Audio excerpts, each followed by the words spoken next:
এগুলো এখন পাওয়া যায় না, তাই তো? চলো তোমাদের সাথে পরিচয় করিয়ে দিই। যাকে ছাড়া কিনা আমাদের মনুষ্য জীবন একদমই মূল্যহীন, সেটা ছাড়া আমাদের জীবন চলতেই পারে না। আজ তোমাদের সাথে তার পরিচয় করিয়ে দেব। তাকে খুব যত্ন সহকারে সাজিয়ে রেখেছিলাম, তাই তোমাদেরকে আজকে দেখাবো। চলো দেখাই। বন্ধুরা, তোমাদের কাছে কি আছে এরকম পুরনো টাকা? দেখো, আমার কাছে রয়েছে। 2 টাকা রয়েছে, 20 টাকা রয়েছে, 5 টাকা রয়েছে, 10 টাকা রয়েছে, 1 টাকা রয়েছে, কত রকমের 10 টাকা রয়েছে, বিভিন্ন কালারের পাবে আমার কাছে। দেখো কত কত টাকাগুলো জমিয়ে রেখেছি তোমাদেরকে দেখাবো বলে। তোমাদেরও কি আছে আমার মতো এরকম টাকা? দেখো, আমি তো এই টাকাগুলোকে কিছুতেই খরচা করবো না, এই টাকাগুলো রেখে দেবো স্মৃতি হিসাবে। তো যাই হোক, এগুলোকে মেয়েকেও দেখালাম, মেয়েও দেখলো।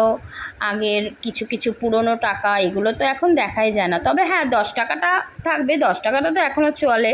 তা নতুন 10 টাকা ছিল, ওটা রেখে দিয়েছি, নতুন বলে আর খরচা করিনি। আর দেখো কি সুন্দরভাবে আমি পুরো তো রেখে দিয়েছি।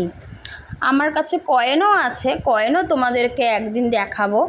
এখন আপাতত এই কাগজের টাকাগুলোই দেখালাম। এগুলো কিন্তু আবার ভেবো না যে এগুলো নকল, এগুলো কিন্তু সব আসল টাকা, ঠিক আছে? তোমাদেরকে এই টাকাগুলো দেখালাম। যাই হোক, তোমরা ভালো থেকো, সুস্থ থেকো। আবার আসবো আমি নেক্সট কোনো ভিডিও নিয়ে।